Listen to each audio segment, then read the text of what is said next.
रतनपुर में एक हनुमान जी का स्थान है जहां स्त्री रूप में हनुमान जी पूजे जाते।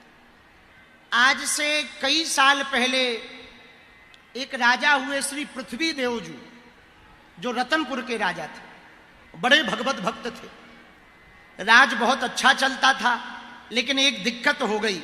राज करते करते कुछ दिनों में उनको कोढ़ हो गया। राजा ने बहुत वैद्यों से उपचार करवाया, डॉक्टर बुलवाए, पर सफेद दाग ठीक ना भई। राजा का मन हीन रहने लगा। सफेद दाग जब बढ़ते गए तो यहां तक कि रानी घृणा करने लगी। रानी के घृणित व्यवहार को देखकर राजा का मन बड़ा बुरा रहने लगा। कोई महात्मा ने कहा, हनुमान जी ही अब तुम्हें ठीक कर सकते हैं। राजा ने हनुमान जी की भक्ति प्रारंभ की। हाँ, हे हनुमान जी, आपकी कृपा से हम राजपीठ पर तो बैठे हैं, पर हमारा जीवन बड़ा बेकार है। इससे अच्छा तो हमारा जीवन ही ना होता तो भला होता। अब तो रानी घृणा करने लगी, प्रजा घृणा करने लगी, परिवार के लोग घृणा करने लगे।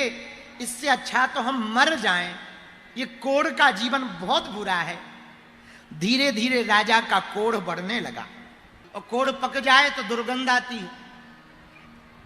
राजा का और मनहीन हो गया।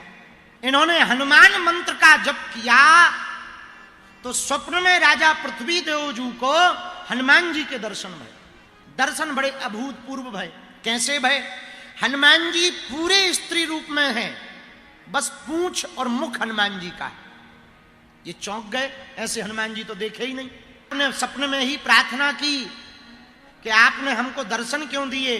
हनुमान जी ने स्वप्न में प्रातः काल आज्ञा दी राजा को, सुनो, आपके भवन के बगल में एक विशाल हनुमान जी का मंदिर बनवाओ, हमारा मंदिर बनवाओ, और हमारी प्राण प्रतिष्ठा करवाना। सुनो, मूर्ति हम बताएंगे, पर मंदिर का काम कल से शुरू हो जाए। राजा ने दूसरे दिन प्रजा को आज्ञा देकर के, सेनापति मंत्रियों को आज्ञा देकर के रतनपुर के राजा ने मंदिर बनाना प्रारंभ किया। मंदिर तो 1 साल 1.5 साल में बन गया, लेकिन अब एक चिंता हो गई कि मूर्ति कहां से लाएं।